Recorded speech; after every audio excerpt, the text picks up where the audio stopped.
that Esther had done, and you. And I was so moved by listening to Esther talk about Jerry. And it was just refreshing to listen to somebody who experienced that kind of love in their lifetime and in this lifetime. And so I wanted just to convey that. Yeah. I had so many questions. I was like, well, what do I want to ask? What kind of things would I want to ask about? And every once in a while I would think something and then the answer would come to me, and then I'd think it again and then the answer would come and then I'd think it again. But I have one thing. I'm divorced, and I can look back on my marriage now and see the places where I could have done things differently that could have made it better. Doesn't matter.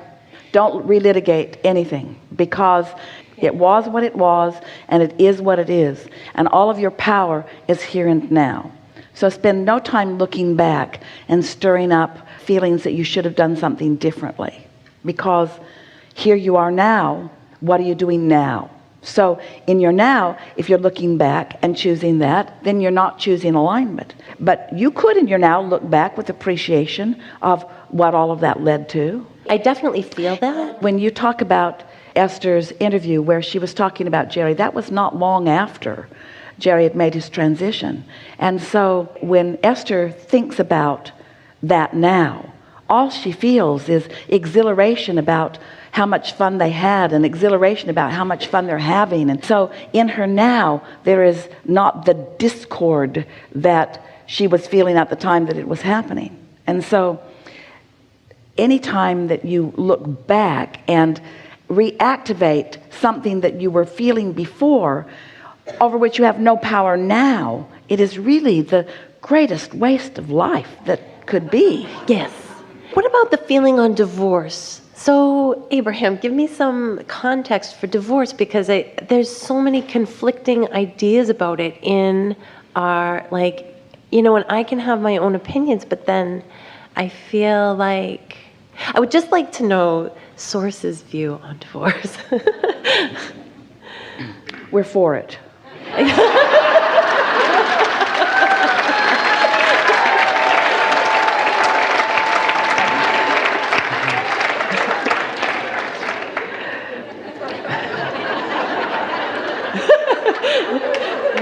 I feel like it was lowercase me that got into it, and it was like capital M me that was like, wait a minute, this is not okay. You know what I'm saying? I mean, I think it was like, do you know what I'm saying? Disconnected me that married that man. And let's talk about it from what at one time was a mass consciousness way of looking at it. Divorce was seen as something that should not be done. By the majority of people, it was something that was scoffed at and scorned. Well, that is not the case today, because as people have experienced, many people discover that there is life on the other side of that. There is so much that we want to say to you about this. First, the whole idea of it, of pushing against something that when you're in the middle of feels like it has a life of its own and it's the only outcome that seems feasible at the time, is that so many people find themselves in situations that they can't control, and then they feel bound within them. And so it is an avenue of freedom. But the thing is, it's like so many things. When you make a decision to no longer do something, to no longer participate with someone, to divorce someone, you take yourself with you. And so as most people move forward, even though they are moving into the possibility of things feeling better, because there are fewer conditions that they are pushing against that are preventing them from connection with Source, instead of going with that free feeling into a place of feeling better, they feel, because society still feels to them like it is judging them, they want to justify why they left. And in their determination to justify why they left, they hold themselves in a vibration that does not allow them to come into alignment with Source energy. There is no action that you are offering like that, that Source is not deeming it right or wrong that you stay or go. But when you use anything to push against yourself, that is what the greatest destruction or damage to yourself is, you see. Yes. The man who drove Esther from the airport here, before they began playing music, was talking about his children and how some of them were from a previous marriage. And then he began talking about those struggles and about these children. And Esther just said simply and clearly, oh, those kids are really lucky because they have more than one framework of life to look at life through. He said, what? He said, because I've always thought of them as disadvantaged, like they didn't have this strong basis. And Esther said, oh, it's nothing like that. Instead, they're getting to observe this and they're getting to observe that, and they're coming to their own personal opinions about things at earlier ages. They're coming to greater clarity about who they are and what they want. He said, say that again? Say that again? Because he could feel the resonance of it. He knew that there was something about that was right for him, but he'd never heard anything like that before. He was beating up on himself for having these children that were from different marriages that he was trying to cobble together and try to make up to them the wrongdoing that had happened to them. And Esther so wanted him to understand nothing wrong happened. We just are all where we are. Now what? How much fun are we going to have now? You see. Let the music play. So, okay. So can I do one more? Yes. Okay. Then in that, like, I have this, like, okay, you see, we don't want you to use us as a sounding board in order to create a condition here for you that causes you to feel better about something that you've formerly been feeling bad about. You see what we're getting at? Say that one more time. If you get us to say, divorce is a very good thing, which we did just for fun and everyone seemed to like it. Then you're feeling better because of the condition that we've just orchestrated here. Yes. You see. Mm-hmm. Well, you're going to meet someone tomorrow that says, shame on you, and then you're going to feel bad. Yeah. And so we don't want the way you feel about anything to be conditional on what others think about it. We want you to find out what your inner being thinks about it. Find out what the source within you feels about it. How does the whole of you feel about it? And you know how you know? When you think about that and you feel bad, that negative emotion is your indication that your inner being is not in agreement with that thought. Yeah. So what does that tell you that your inner being is saying to you? You are loved, you are whole, you are worthy, you are good. You see what we're getting at? I do. It's so hard. It's so hard to keep saying that, and it will keep being hard.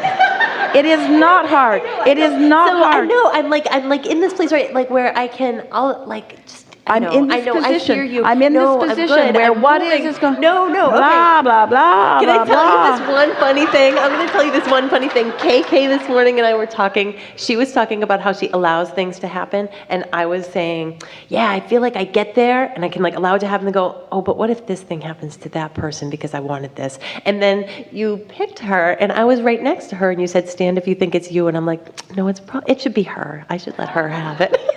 I shouldn't stand up. And it was kind of an example of this. My idea of like how my happiness and that I need to consider everybody else's before mine. We have some questions for you. Oh, okay. Would you rather feel good than bad? Yes. Would you rather feel bad than good? No. So you like to feel good? Yes. Do you feel that you have some reasonable control over that?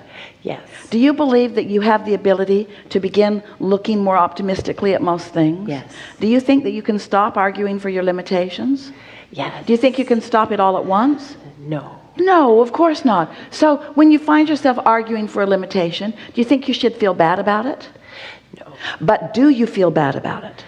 Yeah, because your inner being is never with you when you're arguing for your limitations. So we said yesterday, and some of you heard it, but it's a wonderful new analogy that we've been offering about just paying attention to how you feel more of the time and gradually moving up those logs into that higher vibration. It's like when you're driving and there's the rumble strip and you're not paying attention to what you're doing and you feel the rumble strip under your tire. It reminds you to sort of pay attention to what you're doing and get yourself back in your lane. And you know that's just intuitive to you. You don't say, oh no, rumble strip, I'm not going to pay any attention to you. You're just here to annoy me. I know that you don't have any real meaning, and so I'm just going to do whatever I want. So you get all four wheels on the other side of the rumble strip, and now some wheels are off in the ditch, and now the bar pit's grabbed hold of your car, and now you're all twirling around in the grass, and then you're off the cliff and off the bridge and off the whatever it is, and now all the trouble of a whole new body. That is so time consuming. It's so time consuming. And so when you look at your gas gauge and you see that you're approaching empty, You're in the red zone. Do you just get a happy face sticker out of your purse and just stick it on there? I don't want to see that. Or do you go put some fuel in your vehicle? And so what we're saying to you is, when you are aware that these limitations that you're arguing for don't feel good, then cut it out. So my concern for the well-being of others is... Say again? My concern for the well-being of others is... Well, here's the thing. Every one of them has an inner being shining on them. Every one of them is hearing or is being offered the message, the ceiling vent is about to fall on your head. Every one of them has guidance and well-being and upliftment, and even if you want to call it protection. Yeah. Every one of you has well-being that is flowing to you. And your warnings just pinch you off from your ability to receive that, and your warnings to others pinch them off from their ability to receive it. You see, it's so misguided. You want to warn everybody about everything, and in the warning, all you do is pinch yourself off from any real help that is there. We know we have convinced you.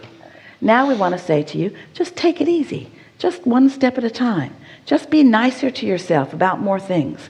Just pay attention to the way you feel. Just notice that the better you feel, the better things go. Notice that there are trends that are happening in your life experience. Notice that when you're feeling worried or doubtful about something, things just kind of move in directions that don't feel so good. And notice that when you're exhilarated and feeling happier about things, notice the absolute correlation between the way you feel, which is the vibration that you're offering, which is what's coming back to you. Teach yourself the laws of the universe. You don't teeter on the roof and say, I have never ever believed what they said about gravity. I'm going to prove them wrong. You're not going to prove them wrong. You're going to step out and you're going to prove that gravity is real. And law of attraction is too, you see. Esther begged us in the beginning, please, please, I'm nice. Let me be the one exception in all of the universe to the law of attraction. Let me feel bad about this and let it turn out good. So I can just let go of that and know that their inner beings are looking out for them. It's okay to just go ahead and ask for the things that I want. If you care about them, that's exactly what you'll do.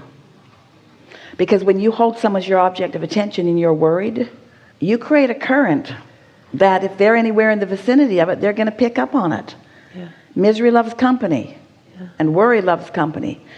In other words, it's like you live on these vibrational discs, and you're on the ornery disc, and you say, look at all these ornery people on the ornery disc with me. And we say, yeah. Yeah. You rendezvoused with them. You met them there, you see. We're not saying that you can't justify it and acknowledge that you're there with good reason. We're just saying that when you're there, you have to understand why you get what you get. Yeah. Enough? I don't know if it'll ever be enough, but yes.